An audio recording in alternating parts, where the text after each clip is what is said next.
fauteuils-là. Tu veux qu'on fasse la cascade ou... Ouais, j'ai essayé, une fois, ça marchait pas. Nice. Cascade! Ah, voilà! Je suis pas assez pesante. Ouais, ben ça, en veux-tu, je peux t'en... Non, c'est pas transférable. C'est pas, OK, comme... d'abord. c'est pas comme les allocations Je vais familiales. rester noble. Hey, dis-moi, Kim, on va commencer, si tu le veux bien, par la démarche de la compagnie Les Filles électriques. Parle-moi un peu de ça.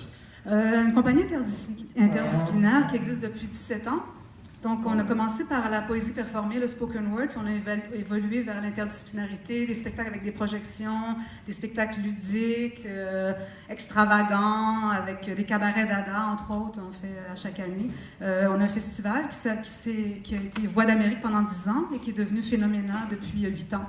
Et vous êtes présent dans ce festival-là depuis les premières heures, je pense. Hein? Oui, moi je suis la fondatrice de la compagnie. Et ce spectacle-là, tu me disais, c'est ta première approche vers les plus jeunes. Oui. C'est une intention formelle dans l'écriture, dans la démarche? Ben, c'est ça en création, hein, les choses arrivent, puis t'as pas le choix, t'es obligé de suivre le projet. Puis moi, dès les débuts de ce projet-là, je me suis rendu compte que ce serait un spectacle jeune public. J'avais jamais fait ça, donc wow, j'en ai ramé une shot. Est-ce que tu as dû adapter, à la limite, tes propos, ton matériel à ta clientèle? Non, je voulais pas leur parler en bébé. J'avais envie que ce soit un contact direct, mais c'est sûr que j'avais envie d'avoir une quête aussi. Le spectacle parle un peu du droit d'être différent, puis aussi de toute la difficulté d'être vrai, parce que des fois, les gens ne veulent pas entendre la vérité, en fait. Dans les communications. Oui, c'est ça. Et cette ligne directrice-là, comment j'ai appris à parler aux oiseaux, bon, on comprend la métaphore, mais c'est un souci personnel? C'est-à-dire, si-tu... comment je veux... Est-ce que tu as voulu pointer ça? C'est très indiscret comme question. Non, je n'irai pas jusque-là. Mais de parler... Je vais aller au bout de ma pensée. Chaque espèce a un peu sa sonorité, tu comprends? Donc, je présume que c'est probablement leur propre langage.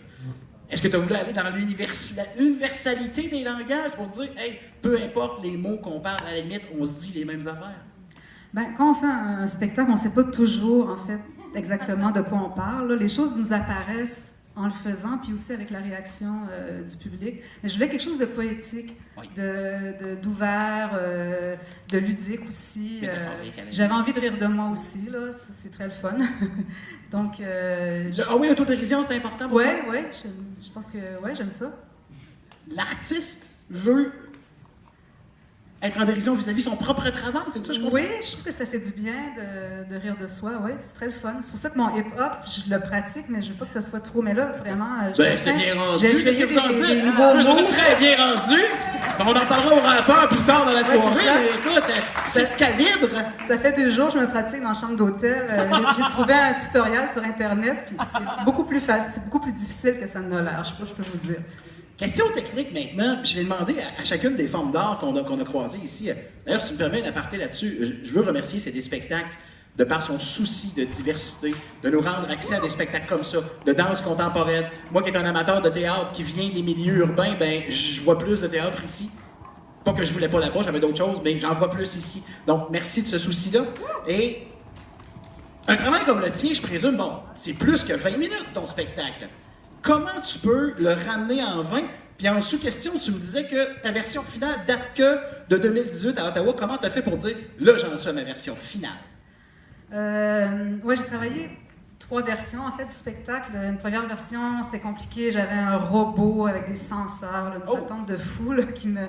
J'avais appris la danse à claquettes, mais je trouvais que ça marchait pas. Là, j'ai scrappé ça. Fait que j'ai travaillé beaucoup pour arriver à la forme où je me sens à l'aise, parce que j'ai besoin de me sentir quand même spontanée, même si le texte est écrit, je suis quand même une structure.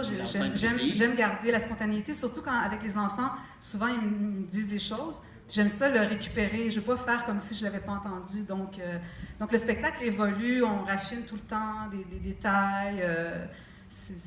Et pour en venir à un 20 minutes, comme tu nous as présenté ce soir, tes choix éditoriaux ont été quoi? Ben, je vais vous présenter différentes projections, parce que les projections sont super importantes. Ouais. Ça vient les oiseaux, ça vient de l'encyclopédie de Buffon, c'est du 17e siècle. C'est très ancien, moi j'aime le côté vintage. Donc je voulais vous présenter les projections, différentes couleurs. Alors je suis allée chercher des moments là, pour que ça se tienne quand même un peu. C'est cruel, il y a des choses qui ont été abandonnées. Adieu, scène, machin, adieu, scène. Mais on va le retrouver quand on aura la le spectacle est 45 minutes. 45 minutes en règle générale. Pas de formation, mais je dirais d'intérêt, parce que tu me disais, Yannick, je ne suis pas une actrice, je ne suis pas une comédienne, je me considère comme une performeur. Est-ce que, si je veux aller plus précisément, artiste visuel, musicienne, auteur, qu'est-ce qui est comme ton... Tu te dis, bon, en dedans, au départ, là, c'est ça ma ligne, puis j'ai ajouté différentes disciplines. Es-tu capable de définir? C'est ça un peu le drame d'un artiste interdisciplinaire et inclassable, c'est qu'on fait toutes sortes de choses. Moi, j'ai été écrivain au départ, j'ai publié des livres, j'ai fait plein de shows de poésie, Oui. j'ai fondé le Festival de littérature de l'Union des écrivains, j'ai monté beaucoup de shows avec des écrivains, des musiciens, j'ai fait de la musique noise, j'ai fait des spectacles avec des robes de mariée, j'ai fait des expositions, des petits courts-métrages. Je cherche donc les projets, comme ça, le spectacle pour enfants, je ne l'ai pas vu venir, là. C'est comme la motivation. Ça arrive avec les enfants des fois qu'on les voit. Non, c'est ça. Hey, salut! Oh! Elle s'appelle Sophia. Hein? Moi aussi, la mienne, je ne l'ai pas vu venir. Elle s'appelle Marie. Dis-moi, bon, évidemment, quand on fait une vitrine comme ça pour le